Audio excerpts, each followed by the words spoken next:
ሰላም ጤና ይስጥልን አድማጭ ተመልካቾቻችን ህዳር 27 2018 ዓ.ም ዕለታዊ መረጃዎችና ዘገባዎችን ይዤ መጥቻለሁ። መረጃና ዘገባዎችን እየተከታተላችሁ አብራችሁ እንድትቆዩ ነው በአክብሮት የምጋብዛችሁ። በዚህ ሰዓት የተለያዩ መረጃዎችን ይዣለሁ። ከያዝኳቸው መረጃዎች መካከል ሌሊቱን በተለያዩ ከተሞች እንደዚሁ ተከታታይ የቦምብ ፍንዳታዎች ነበሩ፣ መንገዶች ተዘግተው ነበር የሚለውንና በመንገዶቹ እንደዚሁ የጎማ እየተቃጠለ መንገዶቹ በዚህ ሁኔታ ነው ሌሊቱን ያሳለፉት። ከዚህ ጋር በተያያዘ ከተሞቹ የት ናቸው ምንድነው የሚለውን በተመለከተ ዝርዝር መረጃ በዚህ ሰዓት ወደ እናንተ የማደርሳችሁ ይሆናል። እንደዚሁ ደግሞ ሰሞኑን በተከታታይ ውጊያ ሲደረጉበት በነበረው አካባቢና በፋኖ መሪዎች ላይ አነጣጥረው የተባለው ሁለተኛ ዙር ዘመቻ ተጀምሯል። ከዚህ ጋር በተያያዘ በፋኖ በኩል የተሰጠውን አጸፋ ምላሽና ያለውን አጠቃላይ ሁኔታ በተመለከተ ዝርዝር መረጃ ወደ እናንተ የማደርስ ይሆናል። እንደዚሁም ደግሞ እናረጋ ከበደም እንደዚሁ በባህር ዳር ወጣቶችን ስብሰባ ጠርተዋል።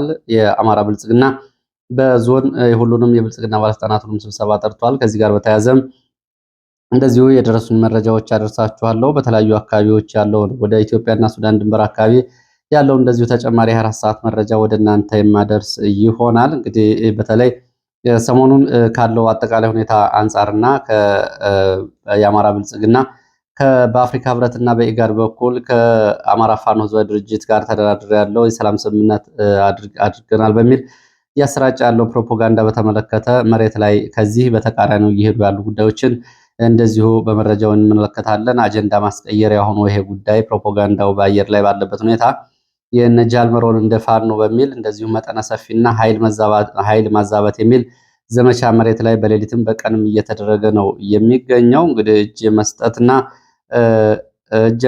መስጠትና ያለመስጠት መረጃዎችና ስምሪቶችንም በተመለከተ እንደዚሁ እየተደረጉ ያሉ ዘመቻዎች እጅ የሰጡ ሰዎች የሰጧቸው መረጃዎች ናቸው። ከዚህ ጋር የተያያዙ መረጃዎችም አሉ። ፋታ የሌለው የቀንና የሌሊት ዘመቻዎች አሉ። የእግረኛ መካናይዝድ እንዲሁም ደግሞ ስልታዊ የአየር ጥቃቶችም በተለያዩ አካባቢዎች ከወትሮ በተለየ ሁኔታ ተጠናክረው ቀጥለዋል። ሰሞኑን መንግስት እንግዲህ በአንዳንድ ዘመቻዎች 4-5 አቅጣጫዎችና ግንባሮችን እንዲሁም ደግሞ ስልታዊ ዘመቻዎችን እየተከተለ ነው የሚመስለው። ከግንባር መረጃዎች እንደሚስተዋለው የክላስተርና ኩታ ገጠም እንዲሁም ደግሞ ተደራቢና ሽፋን ሰጭ ኃይል በሚል ጭምር ኃይል በተከታታይ ኃይል ስምሪት እያደረገ ነው የሚገኘው። እነዚህ ዘመቻዎች በተመለከተ አጠቃላይ መሬት ላይ ያለው ሁኔታ እንደዚሁ ከዚህ ጋር በማነጻጸር መረጃዎችን ወደ እናንተ የማደርስ ይሆናል። እየተከታተላችሁ አብራችሁ እንድትቆዩ ነው በአክብሮት የምጋብዛችሁ። እንግዲህ በሰሞኑን መቶ አለቃ ማስረሻ ሰጤና አረጋ ከበደ መተቃቀፍና እንዲሁም ደግሞ በዚህ ስነስርዓት ላይ የአፍሪካ ህብረትና የኢጋድ ተወካዮች መገኘት የጉዳዩን መነጋገሪያ አድርጎታል። ከዛ ባሻገር መሬት ላይ ያለው ሁኔታ ግን ከዚህ በተለየ ነው። መጠነ ሰፊ ዘመቻዎች እየተደረጉ ነው ያሉት። እሱን እንግዲህ በዝርዝር የመለስበት ይሆናል። ከዛ በፊት ካደረሳችሁኝ አስተያየቶችና ሀሳቦች መካከል በአጭሩ አዲስ አበባ ላይ በርከት ያሉ አስተያየቶችን አድርሳችሁኛል። አዲስ አበባ የግል ድርጅቶችና ማህበራቶች ሳይቀሩ ሰራተኞቻቸውን ቅጥር የሚፈጽሙት የኦህዴድ ብልጽግና አባላት የሆኑትን ነው።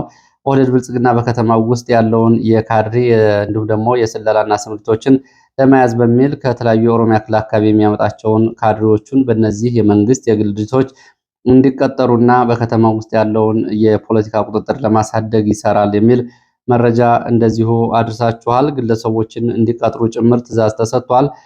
ጋራጆችና የግል ጋራጆች ጭምር ሳይቀሩ መካኒክ ከሌላ ቦታ እንዳያመጡ ሙያን እንኳን መሰረት አድርገው እንዳይቀጥሩ ትዕዛዝ ተሰጥቷል። እንዲሁም ደግሞ በአዲስ አበባ የጤና ተቋማት፣ በሆስፒታሎች፣ በጤና ጣቢያዎች ያለውም የሰው ኃይል ስምሪት እንደዚሁ አቅጣጫ ተሰጥቶበት እየተሰራ ነው የሚመስለው።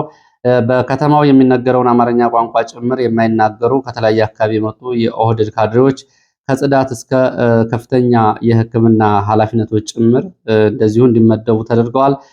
ሐኪሞቹም የጤና ባለሙያዎቹም ነርሶቹም ፋርማሲስቶቹም ጨርሶ የቋንቋ ችግር ጭምር እየገጠማቸው ነው የሚመስሉት የሚል እንደዚሁ ከአካባቢው ጥቆማዎችን አድርሳችኋል። እንግዲህ ያለው ስርዓቱ የለየለት አድሏዊ አሰራሩን የሚያሳይ ነው። እንግዲህ እነዚህ የሕክምና አገልግሎት የሚሰጡ ተቋማት ላይ ያሉ ሰዎች አማርኛ ቋንቋ በአግባቡ ስለማይችሉ ለከተማው ሰው እንደዚሁ አገልግሎት ለመስጠት ተቸግረዋል። ይሄ ሆን ተብሎ ነው ብለዋል። ሌላው ደግሞ የጥበቃ ኤጀንሲዎችን በተመለከተ ቀደም ብሎ የሰው ኃይል አቅራቢ በመሆን የኦሮሚያ ክልል የሰለጠነ ሚሊሻ ወደ ከተማው የጥበቃ ኤጀንሲዎች ሲያቀርብ ነበረ። አሁን ደግሞ እንደዚሁ የጥበቃ ኤጀንሲዎች ጭምር ባለቤትነትን በአብዛኛው የኦህዴድ ካድሬዎች እና የኦህዴድ የቀድሞ የጦር መሪዎች ካድሬዎች፣ እንዲሁም ደግሞ ነጋዴዎች ፈቃድ ወስደው እንዲሰሩ በሚል አሁን የሰው ኃይል ሙሉ በሙሉ ከአንድ አካባቢ ብቻ እንዲቀርብ እየተደረገ ነው። እንግዲህ አጠቃላይ ከተማ ውስጥ ያለውን የሰው ኃይል፣ የዲሞግራፊ፣ የጸጥታና ተዛማጅ ጉዳዮችን እንዲሁም ደግሞ ከምርጫው በፊት በርካታ ጉዳዮችን እንደዚሁ በቁጥጥር ስር ለማዋል የሚደረገው ጥረት ነው። ደብረ ዘይት አዲስ የአየር ማረፊያ ግንባታ እንግዲህ ያው ዓለም አቀፍ ጨረታ ወጥቶ በሂደት ላይ ነው ያለው። ከዚህ ጋር በተያያዘ የገበሬ ቤቶች ግንባታ በሚል የኦህዴድ ሰዎች ገንዘብ የአካባቢው ካድሬዎች ገንዘብ እያባከኑ ነው፣ ተነሽ ያልሆኑ አርሶ አደሮችን ስም እያስመዘገቡ ካድሬዎች ቤት እየወሰዱ ነው የሚለው ጨምሮ እንደዚሁ የኮንትራት የግንባታ ተቋራጮችን በተመለከተ በዚህ በአየር ማረፊያው የተለያዩ በብዙ ሺህ የሚቆጠሩ ኮንትራክተሮችን የሚያስተናግድ ቢሆንም የኮንትራክተር ምርጫው የጨረታ ሂደቱ እንደዚሁ አሁንም ግልጽ አይደለም። የአንድ አካባቢ ሰዎች የሀብት እና የበላይነት እንዲፈጥሩ የሚደረግ ሩጫ መሆኑንም የሚገልጹ ጥቆማዎችን አድርሳችኋል። በዝርዝር ወደፊት እንግዲህ አንዳንዶቹን ከሰዎቹ ጋር የሚመለስባቸው ይሆናል። ወደ መረጃዎቹ ነው የሚሄደው። የዘመቻና ፕሮፓጋንዳ ጋር በተያያዘ እንግዲህ ብልጽግና የሰላም ስምምነት የሚለውን ፕሮፓጋንዳ የህዝብ ድጋፍ ለማግኘት እየተጠቀመበት እንደሆነ የወጡ መረጃዎች ያሳያሉ። ብልጽግና የህዝብ ድጋፍ ለማግኘት ከፍተኛ ሁኔታ ይህንን ጉዳይ እያጮኸ ነው የሚገኘው። በዛሬው ዕለት አረጋ ከበደ በባህር ዳር ከተማ ወጣቶቹ ጋር ስብሰባ ያደርጋል ነው የተባለው።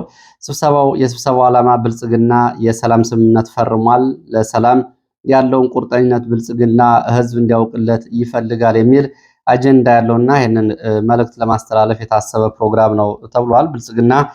ብልጽግናን ደግፉ፣ ብልጽግና የሰላም መንግስት ነው የሚል አጀንዳ የያዘና ብልጽግና ከህዝብና ከተሰብሳቢዎች በተደጋጋሚ ሲነሳበት የነበረውን ለምን የሰላም ስምምነት አታደርጉም የሚለውን ጉዳይ ለፕሮፓጋንዳ ለመጠቀም ይሄው የሰላም ስምምነት የሚለውን የህዝብ ጥያቄ በተግባር መልሻለሁ ለማለት ነው ይህንን ስብሰባ የጠራው። የስብሰባውን ዋና ዓላማ በተመለከተ ካድሬዎች ቤት ለቤት እየዞሩ ቅስቀሳ ሲያደርጉ ነበረ። እንግዲህ በዚህ ዛሬ ስብሰባ ይደረጋል የሚል መረጃ ነው የወጣው። ሌላው መረጃችን የግንባር መረጃዎች ናቸው። ወደ ግንባር መረጃዎች ሲሄድ እንግዲህ ሌሊቱንም እንደዚሁም በቀንም ጭምር ከፍተኛ ውጊያዎች እየተደረጉ ነው የሚገኙት። ደቡብ ጎንደር ጋይንት ያገኘሁትን መረጃ አላስቀድም። በደቡብ ጎንደር ላይ ጋይንት ዛጎች በተባለ ቦታ በተደረገ ውጊያ ሰብአዊ፣ ቁሳዊና ወታደራዊ ኪሳራ ደርሷል። የመንግስት ኃይል ከንፋስ መውጫ፣ ክምር ድንጋይ፣ ጉና፣ ጎብጎብ፣ ደብረታቦር አቅጣጫ በአገረገነት በኩል በተከታታይ ኃይል ካስገባ በኋላ ነው ዛጎች አካባቢ ውጊያ የተቀሰቀሰው። ዛጎች ከተማን ማዕከል ያደረገ በሚል ማዕከል አድርጎ የመንግስት ኃይል በተለያዩ አቅጣጫዎች ዘመቻ አድርጎ ደንጓጥ፣ ጎሃ ተራራ፣ ታጥሮ በር፣ ስላሴ በተባሉ በአራት አቅጣጫዎች በተደረገ ውጊያ ወታደራዊ ኪሳራ ደርሷል። ከአንድ ወር በፊት የድሮን ጥቃት በተፈጸመበት ዛጎች የገባው የእግረኛ ሰራዊት በተለያዩ አቅጣጫዎች ከፋኖ ጋር ውጊያ አድርጓል። ውጊያው ከረፋድ እስከ አመሻሹ ድረስ እየቀጠለ ሲሆን ውጊያውን ያስቆመው አመሻሹ ነው ብለዋል። የደረሰው ጉዳት በዝርዝር አልታወቀም። ዛሬም በአካባቢው እንደዚሁ ተኩስ እንደሚሰማ የወጡ መረጃዎች ያሳያሉ። ሌላው ወደ ሸዋና ወሎ አዋሳኝ አካባቢዎች ሰሞኑን ተከታታይ ዘመቻ ሲደረግባቸው በነበሩት አካባቢዎች ትላንትና መሻሹን ጀምሮ እንደገና ውጊያ መቀስቀሱን የሚገልጹ መረጃዎች ናቸው ያሉት። ዛሬም በአካባቢው ተጨማሪ ኃይል ገብቷል። አሁንም በዚህ ሰዓት የተኩስ ድምፅ ይሰማል። በሸዋና በወሎ በተለይ በወሎ የምዕራብ ወረዳዎች በሚባሉት ከለላና አካባቢው አዋሳኝ ባሉ አካባቢዎች ነው እንግዲህ ውጊያ እየተደረገ ያለው። እንደገና ውጊያው ተቀስቅሷል። ደገርን ማዕከል አድርጎ ነው የድሮና የእግረኛ ኃይል በማሰማራት ህዳር 23 እስከ ህዳር 24 የሁለት ቀናት ውጊያ ከተደረገ በኋላ የመንግስት ኃይል ደገርን ለቆ መውጣቱና ፋኖ ደግሞ ደገርን ጨምሮ 3 ከተማዎችን ደገር፣ ቲርቲራና ኮርኪን መቆጣጠሩ ተዘግቦ ነበረ። እንደገና ወጥቶ የነበረው የመንግስት ኃይል ትላንትና አመሻሹና ከሰዓት በኋላ ወደ አካባቢው ተጨማሪ ኃይል በማጠናከር ከከላላና ከጃማ ከሁለት አቅጣጫዎች ወደ አካባቢው ኃይል ማሰማራቱ ነው ለማወቅ የተቻለው። ይህንን ተከትሎ ከባድ ውጊያ ነው የተደረገው።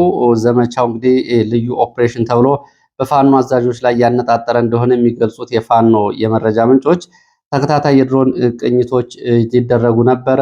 የቢኤም ሮኬት ድብደባ እና ሌሎች የቡድን መሳሪያዎችም እንደዚሁ በዚህ ውጊያ ላይ ትናንት ከሰዓትም አገልግሎት ላይ ውለዋል። ከቀኑ 9 ሰዓት እስከ ምሽቱ 1 ሰዓት ተኩል የአማራ ፋኖ ህዝባዊ ድርጅትና የአማራ ፋኖ ብሔራዊ ኃይል የፋኖ አጠቃላይ ኃይሎች በጥምረት ባደረጉት ውጊያ ደገር ከተማ አቅራቢያ በተለይ መረቆ ሸለቆ፣ ቆርኬ፣ ዳንጉ ተራራ ተብሎ በሚጠሩት አካባቢዎች ከባድ ፍልሚያ ተደርጓል። በውጊያው የደረሰው ጉዳት በዝርዝር አልታወቀም። ከ3 ቀናት በፊት የከባድ መሳሪያ ድብደባ ተፈጽሟል። የተፈጸመውን የከባድ መሳሪያ ድብደባ ተከትሎ ዳንጉ ተራራ አካባቢ ያለው ደን እስካሁን ድረስ ቃጠሎ አልበረደም፣ ጭስና እሳት ከሩቅ ይታያል ነው ያሉት። ትላንትና እንግዲህ ከጃማ በኩል የገባው የመንግስት ኃይል በተለይ ብርቱ ጉዳት አስተናግዷል። ከዚህ ከደገር ከተማ አቅራቢያ መረቆ ሸለቆ ተብሎ የሚጠራው አካባቢ ብርቱ ጉዳት አስተናግዷል። ዛሬም ተጨማሪ ኃይል ወደ አካባቢው እየተጠጋ ሲሆን ፋኖ ደግሞ እንደዚሁ የአማራ ፋኖ ብሔራዊ ኃይልና የአማራ ፋኖ ህዝባዊ ድርጅት የጋራ ስምሪት ወስደው የተለያዩ ክፍለ ጦሮችንና ሻለቃዎች እንደዚሁ ስለማስጠጋታቸው መንግስትም ተጨማሪ ኃይል ስለማስገባቱ ነው በአካባቢው ያሉ አሁን የወጡ መረጃዎች የሚያሳዩት። አጠቃላይ ትላንት የነበረውን ውጊያ በተመለከተ ግን የደረሰው ዝርዝር ጉዳት አልታወቀም። መረቆ ሸለቆ ተብሎ የሚጠራው አካባቢ ግን በፓትሮል ላይ የነበረ ማረጉ ያልታወቀ ወታደራዊ አዛዥ ጨምሮ ጉዳት ደርሷል። እንግዲህ በፋኖም በሲቪሊያን በመንግስት ወታደሮችም የደረሰው ጉዳት እየተጣራ ነው። በዚሁ ቀጠና ወደ ሸዋ ስንሻገር በመራቤቴ ቀጠና ሬማ ተብሎ የሚጠራው አካባቢ ወደ ሬማ ከተማ ፋኖ በሌሊት ዘልቆ በመግባት ድንገተኛ ጥቃት መፈጸሙን ነው የወጡ መረጃዎች የሚያሳዩት። ፋኖ ወደ ሬማ ከተማ ዘልቆ በፈጸመው ድንገተኛ ጥቃት በካምፖችና ጥበቃ ላይ በነበሩ የሚሊሻ አባላት ላይ እንደዚሁ ጉዳት ደርሷል። በ104ኛ አየር ወለድ ኮማንዶ ካምፕና በሚሊሻ ሰፈሮች ሌሊት በተፈጸመው ጥቃት ጉዳት ደርሷል። የጉዳቱ መጠን ግን በዝርዝር አልታወቀም። ጉዳቱ እየተጣራ መሆኑን ከአካባቢ የወጡ መረጃዎች ያሳያሉ። ሌላው ወታደራዊ አፈሳና እንደዚህ ወታደራዊ ግዳጅን የተመለከቱ ተከታታይ መረጃዎችን ሰሞኑን ወደ እናንተ እያደረስኩ ነበር። በተለይ በአማራ ክልል፣ በኦሮሚያ ክልል እና በአዲስ አበባ የተለያዩ አካባቢዎች በሃይማኖት ተቋማት፣ በትምህርት ቤቶች፣ በመጠለያ ጣቢያዎች እና በስደተኛ ካምፖች ጭምር ሳይቀር ወታደራዊ አፈሳ እየተደረገ መሆኑን የሚገልጽ መረጃ በተከታታይ ሲደርስ ነበር። እንግዲህ ልጆቻቸው ለወታደራዊ ግዳጅ የሚያዙባቸው ቤተሰቦች ልጆቻቸውን ለማስለቀቅ ከ5,000 እስከ 100,000 ብር ድረስ ለሚሊሻ ለባለስልጣናት ገንዘብ እየከፈሉ እንደሆነም የሚገልጹ መረጃዎች ናቸው እየወጡ የነበረው። ከዚህ ጋር በተያያዘ ደቡብ ጎንደር ብናት እየወጣው መረጃ በደቡብ ጎንደር ብናት ከተማ በግዳጅ ታፍሰው በወታደራዊ ካምፕ ውስጥ ከተያዙት ወጣቶች መካከል ሌሊቱን በርካቶቹ በግንብ በመዝለል አምልጠዋል ነው የተባለው። ከብናት ከተማ ከተለያዩ የገጠር አካባቢዎች ከገበያ ቦታ ከትምህርት ቤት እንዲሁም ደግሞ ከሌሎች የተለያዩ አካባቢዎች በግዳጅ ተይዘው ወደ ወታደራዊ ማሰልጠኛ ለመሄድ በካምፕ ውስጥ ተከማችተው የነበሩ ወጣቶች ናቸው ሌሊት በግንብ ዘለው ያመለጡት። ከነዚህ ውስጥ እንግዲህ ከ10 በላይ የሚሆኑ ያመለጡ እንደሆነ የሚገልጹት የመረጃ ምንጮች አንዳንዶቹ ቁጥሩን ከ18 በላይ እያደርሱታል። በዚህ ሁኔታ እንግዲህ ሌሊቱን አምልጠዋል። ቀደም ብሎ ወደ ደብረ ታቦር ሊወሰዱ በነበረበት ሰዓት በመኪና ከተጫኑ በኋላ መንገድ ላይ እንደዚሁ ፋኖ አለ የሚል መረጃ ሲደርስ ተመልሰው ወደ ማደሪያ ካምፓቸው እንዲገቡ ተደርገዋል። ሌሊቱን ነው እንግዲህ ግንብ ዘለው አምልጠዋል የተባለው። ጉዳዩ በዚህ አላበቃም። እነዚህ ወጣቶች እነዚህ ታዳጊዎች ዘለው እንዲያመልጡ አድርገዋል የተባሉ የብልጽግና ባለስልጣናት፣ የሚሊሻ አስተባባሪዎች እና የፖሊስ አባላት በመከላከያ እንደዚሁ ተይዘዋል ነው የተባለው። ነጭ ድንጋይ ተብሎ ወደሚጠራ የመከላከያ ካምፕ ተወስደዋል ታስረው፣ እነዚህ እንዲያመልጡ አድርጋችኋል በሚል ብልጽግና ካድሬዎችና የጸጥታ ሰዎች በመከላከያ ተይዘዋል የሚል መረጃ ወጥቷል። ወደ ሌሊቱን በተከታታይ በተለያዩ አካባቢዎች የቦምብ ፍንዳታዎች፣ የእሳት ቃጠሎዎች ሲያስተናግዱ ያደሩ የሀገራችን ከተሞችን በተመለከተ እንግዲህ ይህ መረጃ ወደ ሰሜን ወሎ ራያና እንዲሁም ደግሞ አጠቃላይ ወደ ትግራይ ከተሞች ነው የሚወስደን። ከባድ የቦምብ ፍንዳታዎች በትግራይና በራያ ከተሞች በተመሳሳይ ሰዓት ደርሰዋል። የቦምብ ፍንዳታዎቹ የተፈጸሙት አመሻሹን ነው የሚሉ መረጃዎች ናቸው የወጡት። በራያ ቀጠና ራያ አላማጣ ከተማና ራያ መሆኒ በተከታታይ ፍንዳታዎች ደርሰዋል። በትግራይም በተመሳሳይ ማይጨው ጨርጨርን ጨምሮ በዋና ከተማ መቀሌ ጭምር እንደዚሁ ሌሊቱን ፍንዳታዎች ተሰምተዋል ተብሏል። እንግዲህ ፍንዳታዎቹ በተለይ አላማጣ፣ መሆኒ፣ ጨርጨር እና ማይጨው የነበሩት ፍንዳታዎች በተመሳሳይ ሰዓት ነው የተፈጸሙት። ሌሎቹ አካባቢዎች ደግሞ የመቀሌ 9 ሰዓት አካባቢ እንደዚሁ ከፍተኛ ተኩስ ነበረ። አላማጣ ከተማ ከዛ ቀደም ብሎም እንደዚሁ ፍንዳታ ነበር ነው የተባለው። በአጠቃላይ እንግዲህ ቦምብ ፍንዳታዎቹ ምሽቱ 5 ሰዓት ላይ ነው ብዙዎቹ ቦታ ላይ የተፈጸሙት። ራያ አላማጣ እንደዚሁ ከቀኑ 11 ሰዓት ተኩል ገደማ ሼድ ተብሎ የሚጠራው የህወሓት ታጣቂዎች ካምፕ ላይ እንደዚሁ የሞርተር ፍንዳታ ደርሷል። በዚህ ፍንዳታ በሶስት ሰዎች ጉዳት ደርሶባቸዋል። ሁለቱ ወዲያውኑ ህይወታቸው ሲያልፍ አንዱ ወደ ሆስፒታል ተወስዷል ነው እየተባለው። እንግዲህ ይህንን ተከትሎ ምሽትም እንደዚሁ በተመሳሳይ 5 ሰዓት ላይ አለማጣ ከተማ ፍንዳታዎች ተሰምተዋል። ይህን በተመለከተ እስካሁን በግልጽ የታወቀ መረጃ ባይኖርም የትግራይ የሰላም ኃይሎች የሚባሉት ፍንዳታዎቹ እንደደረሱ በተደጋጋሚ ዘገባዎችን ያወጡ ነበር በማህበራዊ ሚዲያ። የትግራይ የሰላም ኃይል በተለያዩ ከተሞች የደረሰውን ፍንዳታ በተመለከተ ዘገባውን ሲሰሩ ግልጽ የሆነ የህዝብ ንቅናቄ ስራ ተሰርቷል በሚል እንግዲህ በጉዳዩ ላይ ኃላፊነት ለመውሰድ የተጠጉ ዘገባዎችን አውጥተዋል። በቅስቀሳዎችም ጽሁፎችም እንደዚሁ ከተሞቹ ተጥለቅልቀው አድረዋል። መንገዶች ሁሉ በትግራይ የሰላም ኃይል በሚባለው ጽሁፍ እንደዚሁ ተዘግተዋል። መንገዶች እየተቆጣጠር ነው ሲሉም እንደዚሁ መግለጫዎችን አውጥተዋል። በዚህ በኩል ከመቀሌ ወደ ተለያዩ አቅጣጫዎች የሚወስዱ መንገዶች ሌሊቱን እንደዚሁ በዚህ መንገድ ነው ያደሩት። የእሳት ቃጠሎ፣ ጎማ ቃጠሎ ይደረግባቸው ነበረ። እንደዚሁ ደግሞ ድንጋይም እንደዚሁ ተዘግተው ነበር። የሌሊት ተቃውሞ ሲደረግ አድሯል። ጽሁፎችም እንደዚሁ ተበትነዋል። መሆኒ ከተማ ግን የደረሰው ጥቃት ደግሞ ሌላ በንጹሐን ላይ ጉዳት ያደረሰ ነው። በመሆኒ ከተማ የህወሓት ታጣቂዎች በከፈቱት የሩምታ ተኩስ አንድ የባጃጅ አሽከርካሪ እና አንዱ ደግሞ ባጃጅ ላይ ተሳፍረው የነበሩ ሰዎች ጉዳት ደርሶባቸዋል። ከነዚህ ውስጥ አንዱ ወዲያውኑ ህይወቱ ሲያልፍ፣ ሌሎቹ ደግሞ ሕክምና ገብተዋል የሚል መረጃ ነው የወጣው።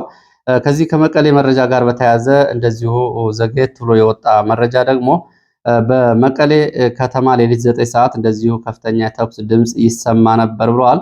ይህንን በተመለከተ እንግዲህ ሌሎች መረጃዎች ደግሞ እየወጡ ነው። ከላይ ከቀረበው መረጃ በተለየ መንገድ ለውጥ ፈላጊዎች እየተባሉ የሚጠሩት የቡድኖች በዋና ዋና መንገዶች ጎማ በማቃጠል እሳት በማንደድ የሌሊት ተቃውሞ ማድረጋቸው ነው እየተገለጸ ያለው። ይሄ ለውጥ ፈላጊዎች እየተባለ የሚጠራው ንቅናቄ ደግሞ በጀነራል ጻድቃን የሚመራ እንደሆነ የመረጃ ምንጮቹ ገልጸዋል።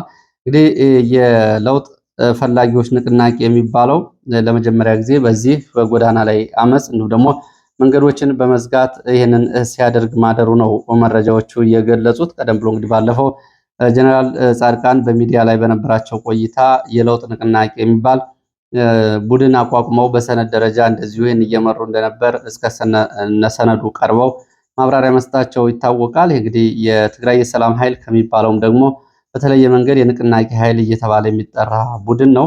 ወደ መቀሌ ያለው መረጃም እንደዚሁ ስናስከትል በመቀሌ ሌተናል ጄኔራል ታደሰ ወረደ እስካሁን ድረስ ወደ ቢሮአቸው አልተመለሱም ነው የተባለው።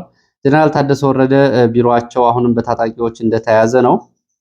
ከዚህ ጋር በተያያዘ እንግዲህ የሚወጡ መረጃዎች የሚያሳዩት ጄኔራል ታደሰ ላይ መፈንቅለ መንግስት ተደርጓል በታጣቂዎችና በታጣቂዎቹ አዛዦች ወታደራዊ ቡድን በኩል መፈንቅለ መንግስት ተደርጓል የሚሉ መረጃዎች ናቸው እየወጡ ያሉት። እስካሁን ድረስ ይሄ በተረጋገጠ መንገድ ግን የተረጋገጠ ጉዳይ የለም።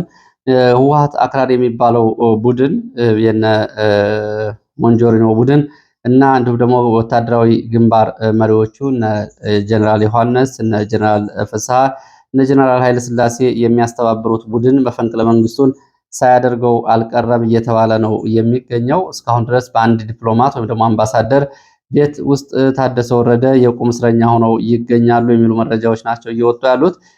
የሚገርመው ይሄ ጀነራል ታደሰ ወረደ አሁን ያሉበት ቤት አምባሳደሩ በአሜሪካ የሚኖርና የነ ሞንጆሪኖ ቡድን ደጋፊ ሲሆን በዚህ መኖሪያ ቤት ውስጥ ይገኛል ጀነራል ታደሰ ወረደ ነው የተባለው። ለማንኛውም እንግዲህ ከዚህ ጋር በተያያዘ ባለፈው በነ ጌታቸው ረዳ ላይ መፈንቅለ መንግስት ያደረገውና በወቅቱ ምክትል የትግራይ ጊዜያዊ አስተዳዳሪ የነበረው ጀነራል ታደሰ ወረደ እሱም የእጁን እያገኘ ይመስላል ነው ያሉት። እስካሁን ድረስ ግን ስለ ጉዳዩ ከፌዴራል መንግስትም ከትግራይ ጊዜያዊ አስተዳደርም እስካሁን ማረጋገጫ ግን አልተሰጠም። ወደ አዲስ አበባ የሚወስደን መረጃ ላስከትል። በአዲስ አበባ በትላንትናው ዕለት እነ ዶክተር ወንዶሰን አሰፋ የክስ መዝገብ የሚገኙ በርካታ እስረኞች ቁጥራቸው 23 የሚሆን ጋዜጠኞች፣ ፖለቲከኞች የሚገኙበት የፖለቲካና የሕሊና እስረኞች ፍርድ ቤት ቀርበው ነበረ። በአዲስ አበባ ልደታ ከፍተኛ ፍርድ ቤት ትላንትና ቀርበው ለታህሳስ 1 2018 ተለዋጭ ቀጠሮ እንደተሰጣቸው ጠበቆቻቸው ገልጸዋል። በዚህ ቀጠሮ እንግዲህ በታህሳስ 1 የአቃቢ ሕግ የተጠለፉ የስልክ ማስረጃዎች አሉኝ በሚል በዚህ ላይ እንግዲህ የድምፅ ቅጂዎቹ ላይ ጠበቆቹ አስተያየት እንዲሰጡበት ለማድረግ ነው ቀጠሮ እየተሰጠው። እንግዲህ በእነ ዶክተር ወንዶሰን አሰፋ መዝገብ 23 ተከሳሾች ይገኙበታል። ወደ መተማ የሚወስደን መረጃ ላስከትል። በመተማ ወረዳ አሻሚት ተብሎ በሚጠራ ቦታ በቀጠለው ሁለተኛ ቀኑን የያዘው ውጊያ ሰብአዊ፣ ቁሳዊና ወታደራዊ ኪሳራ ደርሷል። በዚህ በአሻሚት በተባለው ቦታ በተለይ ልዩ ስሙ ቧንቧሃ ተብሎ በሚጠራው ቦታ በተደረገው ውጊያ ከባድ መደበኛ ውጊያ ነው የተደረገው። በዚህ ውጊያ እንግዲህ በፋኖ 3 ምሽጎችን ስለመያዙ የመንግስት ወታደሮች ደግሞ ተከታታይ ያዳፍኔ የከባድ መሳሪያ ድብደባ እያደረጉ መሆናቸውና በዚህም እንደዚሁ ወታደራዊ ኪሳራ መድረሱና ወታደራዊ ኪሳራው ግን በአሃዛዊ መረጃዎች ለማወቅ እንዳልተቻለ መረጃ ምንጮቹ ገልጸው ቀደም ብሎ ትላንትና ማለት ነው ሽመለ ጋራ ቁጥር 1 አዲስ ዓለም ቁጥር 5 ደለሎ ተብሎ በሚጠሩ አካባቢዎች በተከታታይ በተደረጉ ውጊያዎች ከፍተኛ ወታደራዊ ኪሳራ መድረሱን የመረጃ ምንጮቹ ገልጸዋል። በዚህ ላይ እንግዲህ በዚህ አካባቢ በተለይ በኢትዮጵያና ሱዳን በሚያገናኙ አካባቢዎች ተጨማሪ የመካናይዝድና የእግረኛ ስምሪት እየተደረገ መሆኑንም የወጡ መረጃዎች ያሳያሉ። ይህንን ጨምሮ እንግዲህ ሰሞኑን በተለያዩ አካባቢዎች እንደዚሁ ከተለያዩ አቅጣጫዎች ዘመቻዎች እየተደረጉ ነው። ለምሳሌ በሰሞኑን በደቡብ ጎንደር ሊቦ ከምከም የተደረገውን ዘመቻ ሚካኤል ደብረን ብንመለከት በ5 አቅጣጫዎች የተደረገ ዘመቻ ነበር። እንዲሁ ደግሞ ሰከላ አጉት ከሁለት አቅጣጫ ከቡሬና ከሰከላ የተደረገ ነበር። ደጋዳሞት የተደረጉ ዘመቻዎችን ብንመለከት ከቋሪት ከደንበጫና ከደጋዳሞት አቅጣጫ የተደረጉ ዘመቻዎች ነበሩ።